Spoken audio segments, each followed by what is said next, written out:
South Dakota Governor Noem resisted calls to lock down her state and understood the importance of balancing the risk of the virus with the major risks of destroying the livelihoods of poor and working families. And DeSantis and Noem, are they facing impeachment? Nope. Are they facing recalls? Not at all.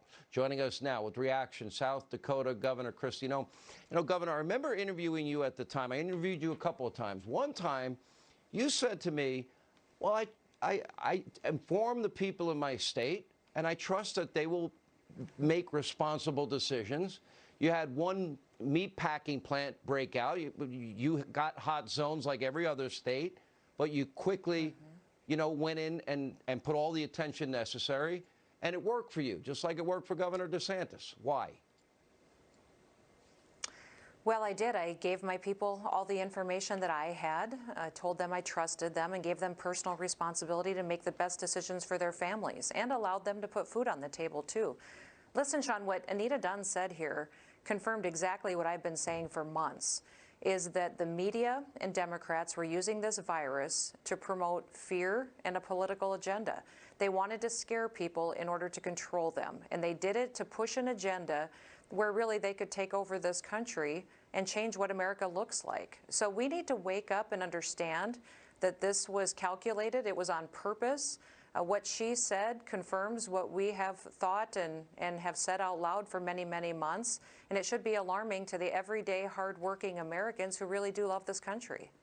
You know, you also touched on in an interview this week the fact that red states that elect fiscally responsible governors that don't have state income taxes or very low state income taxes, that balance their budgets, fund their pensions, that this COVID relief bill is going to be a big bailout and financial transfer of monies from red states to blue states that are not fiscally responsible. I don't think South Dakota and the people of South Dakota or Tennessee or Florida or any red state anywhere in the country should be bailing out New York, New Jersey, Michigan, and California.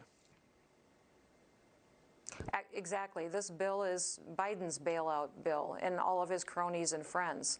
It rewards those states that made wrong decisions, shut down their economies, hurt their people, and have higher unemployment rates. It should not be formulated the way that it is. It's the wrong decision, and it's the wrong policy for this country. I've told Washington, D.C. over and over again, you don't need to give us more money.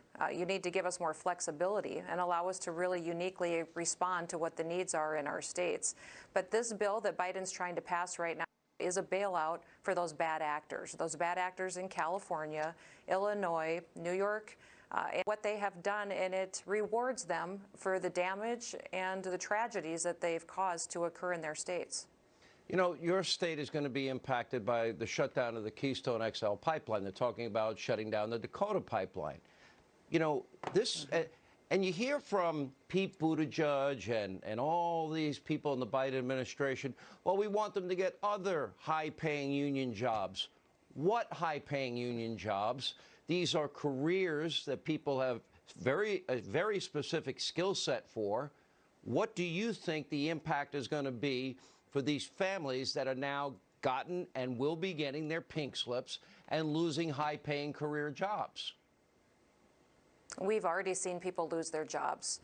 We had people in our state that had expanded their restaurants, their hotels, their gas stations to accommodate all the workers that were here. The pumping stations for this pipeline were already built. The pipe was laid out, ready to be installed. Joe Biden canceling that pipeline was the wrong policy, not just on energy. It was the wrong policy on safety for people. It's safer to move this energy through these pipelines than it is today on the roads and on rail. It's also safer for our environment to move it through the pipeline than it is on the roads and railroads like it is today. So, you know, it was just wrong. It was responding to politics, but not the facts behind what this really does for us in this country and the independence that it gives us.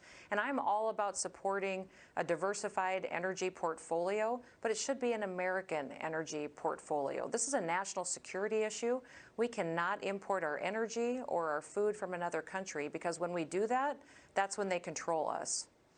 Last question, Governor. A lot of speculation that if Donald Trump didn't run in 2024, that you would consider running, and people I know have talked to you about it. Your thoughts?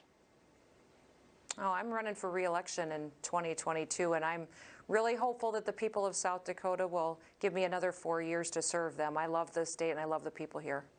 I love that state. It's a lot cheaper for me to live there than where I'm living now. I'm probably the dumbest person in the country that's stuck in New York. I'd love to save money and live there. I'll live anywhere that has lower taxes and less regulation. Governor, thank you. We'll take you, Sean. And thanks for the good job you did for the people in your state, like Governor DeSantis and so many others.